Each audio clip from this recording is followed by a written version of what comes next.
At 11:51 p.m. Aria Lawson's phone lit up with a message that felt less like a notification and more like a guillotine dropping. Mom, we've agreed. You're no longer part of the family. Don't come to any gatherings. No build-up. No conversation. Just a digital execution served in one sentence. 3 seconds later, her sister Kayla reacted to the message with a heart emoji because in Aria's family, cruelty was a group activity. Aria didn't cry, didn't ask why, didn't beg. Instead, she opened her laptop with the steady hands of someone who'd been preparing for this moment without knowing it. By 12:03 a.m., she began shutting down the financial systems that kept her family afloat, their utilities, their insurance policies, the auto drafts she'd been covering for years, line by line, click by click. The world they'd built on her generosity began dimming. The silence in her apartment felt witness heavy, the soft hum of the fridge, the tick of the cheap wall clock, the city murmuring beyond her window. But inside, Aria felt something unfamiliar, clarity. For years, she'd been the backbone of a family that pretended she was disposable. The mortgage payments, the just this once emergencies,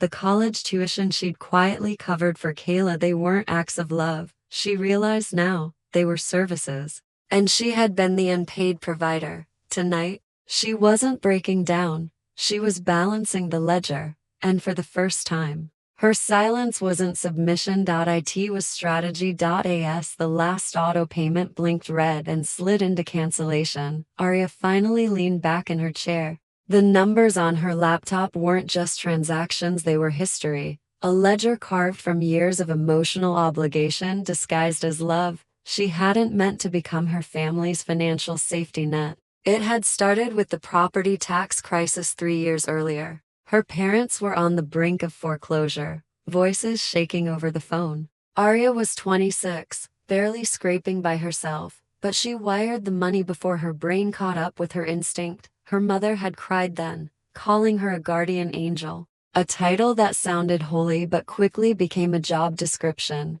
Then came the utilities that kept mysteriously falling behind, the car insurance that somehow accidentally charged her card, the medical bills her father swore he'd repay. He never did, and Kayla, perfect, dramatic, golden child Kayla, had been the biggest bill of all. 3 years of college tuition at $18,000 a year. Aria paid it quietly, believing education was a gift, believing Kayla would someday understand what sacrifice looked like. She never did. While Aria lived in a small one-bedroom apartment where the walls hummed when it rained, her family lived comfortably because she absorbed every emergency before it touched them. Her mother liked to say, "We're a family, Aria. What helps one helps all."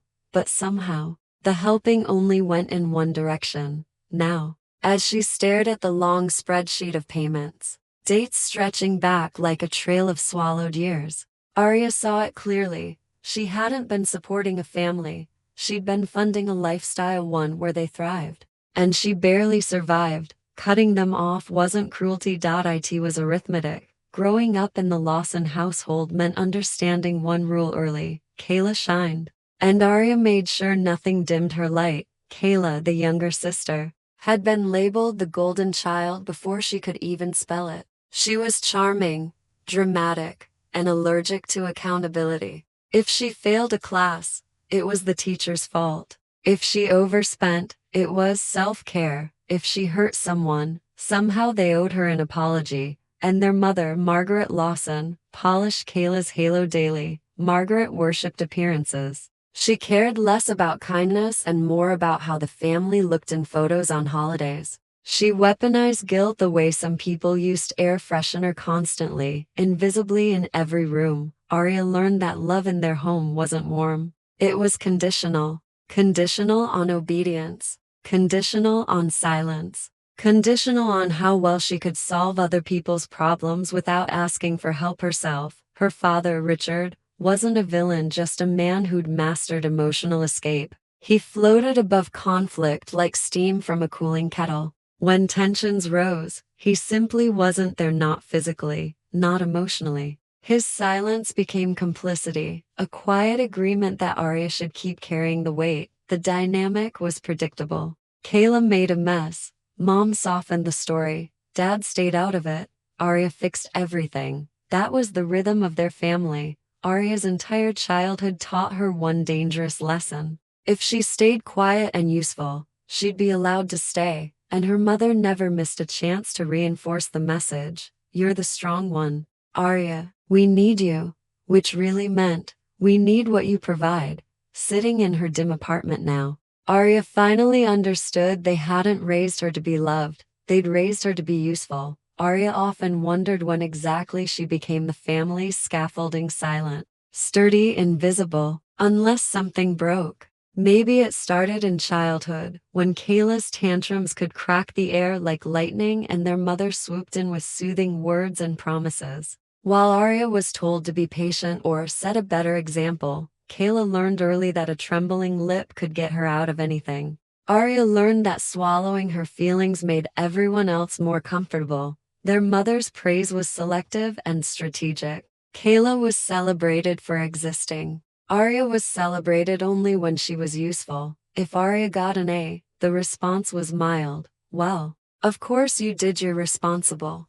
If Kayla got a B, the response was a celebration dinner. She worked so hard. She deserves something special. The same pattern stretched into adulthood like a shadow that refused to shorten.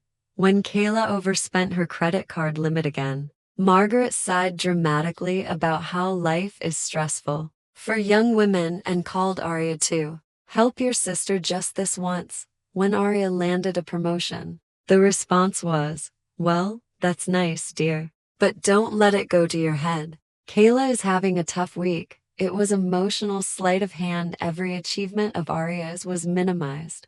Every mistake of Kayla's was softened, and Richard, their father, upheld the whole system with the gentlest apathy imaginable. He never defended Arya, never acknowledged the imbalance. Instead, he hid behind lines like, let's not make this a big deal, or you know how your sister is, as if personality excused exploitation. As if silence equaled peace. Arya spent years confusing the two, but the truth was this. Peace built on one-sided sacrifice is not peace. It's quiet manipulation. And the more Arya replayed memories, birthdays overshadowed, holidays controlled by Kayla's moods, crises dumped onto her plate, the clearer it became. Her family never wanted equality. They wanted hierarchy, and Arya had been placed at the bottom so Kayla could stand on her shoulders. Tonight, for the first time, Arya wasn't lifting anyone. By sunrise,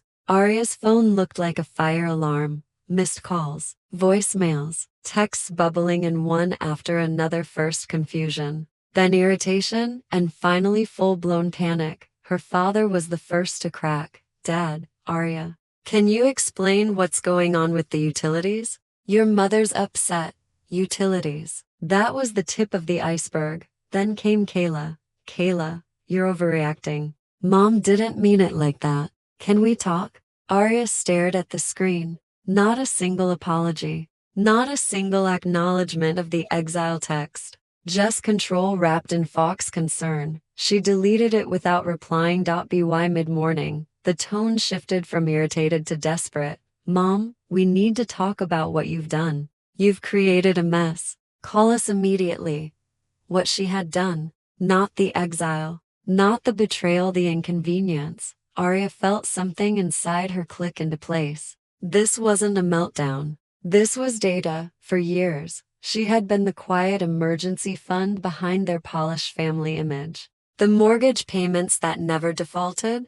Her. The car insurance magically renewed each year. Her. Kayla's tuition. Her. 3 years straight, they had built stability on her silence, and now that silence was gone. By noon, Margaret resorted to her favorite battlefield, Facebook. Some people forget who raised them once they start making money. Pride comes before destruction. Comments poured in, relatives cheering her on. Clueless to the truth, Arya didn't respond. She simply took a screenshot, because this time, she wasn't absorbing blame. She was collecting evidence. By evening, the panic in her family's messages had a new edge, fear disguised as indignation. Kayla, Why are you doing this? You're ruining everything, Arya exhaled, calm and steady.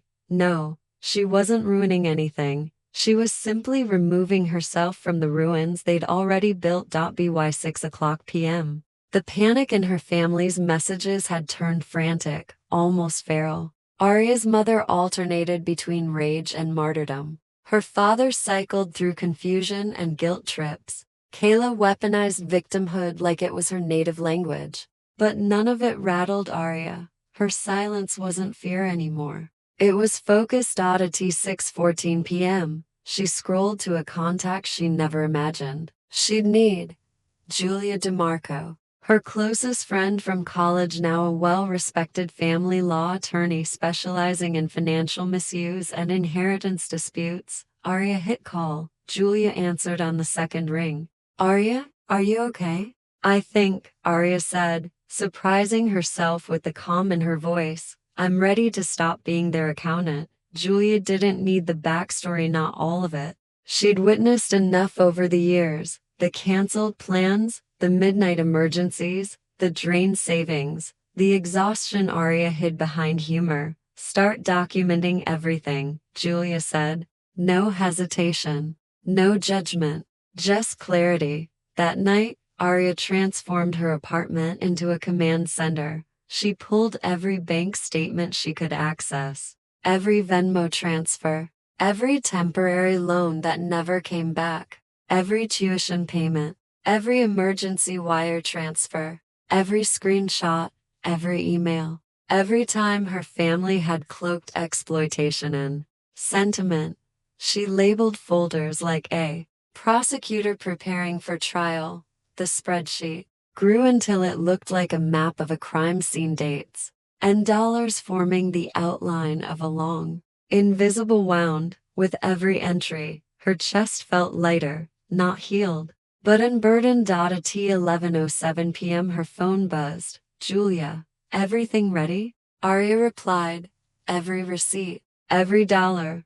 Minutes later, an email from Julia hit her inbox, a template so precise it felt like a scalpel in written form. Subject line, notice of outstanding family debts. Lawson. Account spotty. This email serves as formal notice of reimbursement due. You have 30 days to initiate a repayment plan before legal action proceeds. No emotion, no begging, no apology, just truth in business language. Because that's what it had always been, a business disguised as a family. Arya hit send. The silence afterward wasn't empty. It crackled. It vibrated.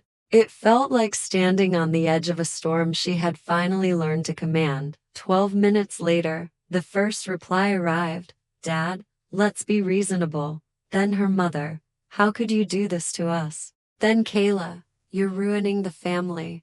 Arya stared at the screen. Steady and unshaken, they weren't shocked by what they had done. They were shocked she had finally stopped paying for it. The next afternoon, while Arya was sorting through a decade of digital receipts, an email notification slid across her screen. Subject, additional discovery from Julia DeMarco. Arya opened it, expecting another form or template. Instead, a single PDF stared back at her. Screenshots of bank statements, timestamps, and signatures. Julia's note beneath them was short, clinical, devastating, confirming an authorized withdrawal of $40,000 from your grandmother's estate account. Signature does not match yours. Forgery? Highly likely. Arya's breath left her body. Her grandmother, the only person in her childhood who ever gave her softness, had left her a small inheritance to start a life she chose. Not one she was pushed into. Her grandmother's handwriting used to loop delicately on birthday cards. Now that legacy was sitting in a renovated kitchen in her parents' house. Piece by piece, the puzzle clicked into place. The remodel, the sudden new appliances, the marble counters her mother bragged about online. They hadn't been savings, they had been theft. By evening, Julia had already filed an injunction. The court froze every Lawson family asset before dinner. The phone calls from home grew more frantic, more desperate. more hollow. Arya didn't answer. She just watched the evidence pile up cold, undeniable, and felt something unfamiliar bloom in her chest. Not anger, not grief, a fierce, steady validation. She hadn't imagined the exploitation. She had proof, and now the law had it too. By the next morning, Arya's inbox was a battlefield of contradictions: her mother's melodramatic apologies, her father's reasonable requests, and Kayla's furious accusations. They ricocheted between guilt and rage so fast it was almost predictable. But Arya had no intention of engaging, because Julia had discovered something else. The Lawson family home, yes. The one her parents bragged about finally owning, was technically still under Arya's name. A decision Arya had made years earlier out of caution. A quiet instinct to protect them from foreclosure. What she didn't realize was that the instinct was now leverage. Legal leverage. "I'm drafting the eviction notice," Julia said on the phone, her voice steady. "They'll receive the official copy in a week. But is it too harsh?" Arya asked, the last flicker of the old her the fixer, the apologist briefly showing. "No," Julia replied. "It's accountability." That evening, at 8:30 p.m., Arya's building buzzer sounded. She looked through the peephole. Her mother, eyes red, makeup smudged, hands trembling around a thick envelope. "Arya," she whispered when the door opened half an inch. "Please, we're losing everything. Think about your sister." "Kayla?" Arya asked, her voice flat. Her mother nodded desperately. "She has nowhere to go." Arya reached to the table beside her and picked up the manila document Julia had prepared. "This," she said, handing over the envelope, "is your 7-day notice. You'll receive a formal copy through the court." Her mother's face strained. "You wouldn't?" "I already did." For a moment, silence swelled between them, years of obligation dissolving into a single breath. Her mother's eyes searched Arya's face, looking for the old daughter, who softened every blow, fixed every disaster, absorbed every guilt trip. But that daughter didn't live here anymore. Arya closed the door, slowly, firmly. She didn't watch her mother walk away. She simply stood in the quiet, breathing in the most foreign feeling she had ever known: freedom. The morning after Arya handed her mother the eviction notice, her phone buzzed nonstop, not with anger this time, but with something far more familiar: weaponized remorse. First came Kayla. "Kayla, I'm sorry if things got heated. Can we just talk? You're taking this too far." There it was. Not "I'm sorry for what we did," but "I'm sorry you're reacting." A non-apology wrapped in condescension. Arya didn't reply. 3 minutes later came the voice message from her mother, a trembling inhale, a perfectly timed sob. "Arya, sweetheart, we forgive you. We understand you're overwhelmed. We love you, and we just want this to stop before it ruins all of us. Forgive you." The words hit like cold water. They weren't acknowledging the exile text, the theft, or the forged signature. They weren't addressing the years Arya had saved them from foreclosure and financial ruin. No, they were trying to reset the narrative, to lure her back into the same role she'd always played: the peacekeeper, the ATM, the daughter who apologized just to make the room stop shaking. Arya saved the voicemail, not because it hurt, but because it was evidence. By noon, the apologies escalated into emotional theatrics. Kayla sent a selfie of herself crying, mascara streaking down her cheeks, with the caption, "I can't believe you're doing this to Mom. She's falling apart." Arya almost laughed. She remembered paying Kayla's college tuition while Kayla spent school breaks at beach resorts. The girl knew how to perform distress the way others performed music, but none of it worked this time. Arya listened, observed, archived, but didn't engage. Not a single reply, because she finally understood. Their apologies weren't attempts at healing. They were attempts at recovery, recovering access to her money, her labor, and her compliance. And Arya was done being their resource. The days of emotionally subsidizing her family were over. By the time the court date arrived, Arya felt strangely steady, like she'd been walking toward this moment for years without knowing it. The courthouse itself smelled of paper, disinfectant, and endings. Julia walked beside her, crisp and composed, a quiet force wrapped in a navy blazer. Inside the courtroom, her parents looked smaller than she remembered. Her father's suit hung awkwardly on him, like he'd borrowed someone else's confidence. Her mother clutched a tissue she wasn't actually using, eyes puffy but alert, performing grief rather than feeling it. Kayla sat between them, arms crossed, fury simmering behind her mascaraed lashes. They didn't make eye contact with Arya, not yet. The judge reviewed the files Julia had meticulously assembled: proof of inheritance forgery, unauthorized withdrawals, property deed fraud, 7 years of financial dependence masked as family emergencies, evidence of emotional coercion tied to financial exploitation. It wasn't just a case. It was a map of destruction. When the judge finally spoke, his voice carried the weight of consequences her parents had never believed would apply to them. Based on the evidence presented, he said, the court finds financial misappropriation, inheritance fraud, and breach of fiduciary duty. Arya's mother gasped, too late for sympathy. Her father bowed his head. The ruling continued. Arya's grandmother's inheritance fully restored. All debts incurred in Arya's name transferred back to the responsible parties. Mandatory repayment plan executed through wage garnishment. The Lawson home legally transferred to Arya and approved for sale. Restraint placed on her parents' access to any accounts linked to Arya was not revenge. It was alignment. It was the universe finally correcting its math. When the judge dismissed the court, her mother finally looked at her. Not with anger, not with regret, with recognition, sharp and bitter, a look that said, "You were never supposed to win." Arya didn't need the validation. She had the verdict, and the moment she stepped out of the courthouse, a soft breeze brushed her shoulders, as if the world itself exhaled with her. For the first time in her life, the weight she carried wasn't theirs, it was her own. And it was finally light.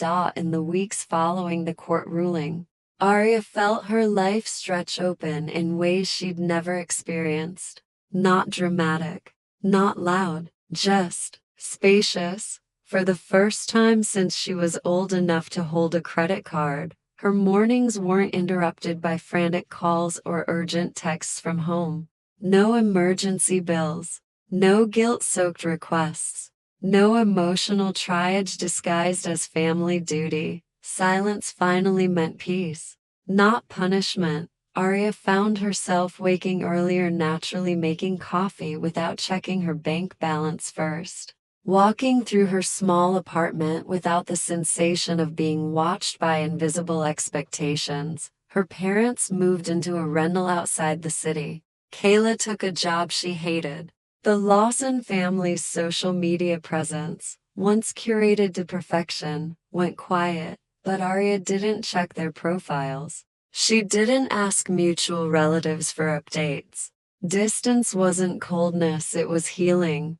One evening, as the sun lowered behind the buildings, Arya sat by her window with a cup of hot tea and allowed herself to revisit the past, not to reopen wounds, but to acknowledge how deeply she'd stitched herself together. She realized something startling. She had spent years confusing obligation with love, sacrifice with worth, silence with loyalty. Her family had benefited from that confusion. She had suffered for it, but not anymore. Julia stopped by occasionally, always bringing pastries Arya never bought for herself. One night, she said gently, "You know, choosing peace doesn't make you heartless.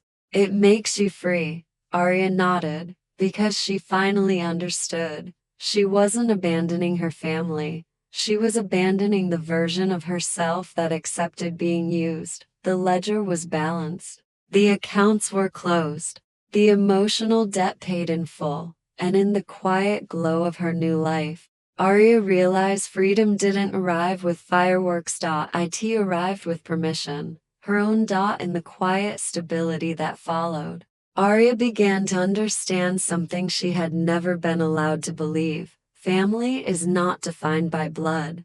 It is defined by behavior, by consistency, by choice. For years, she had mistaken endurance for love. She believed good daughters absorbed chaos, solved problems, and apologized for pain they didn't cause. She believed sacrifice earned belonging. She believed silence kept families whole. But Arya learned slowly, painfully, necessarily that love without respect is dependency.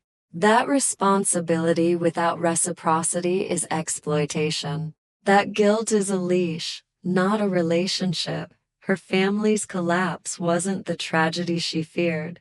It was the truth, finally standing upright. They hadn't exiled her from a family. They had freed her from a system that thrived on her depletion. The real theme of Arya's story is simple but powerful. You are allowed to walk away from people who harm you even if they raised you.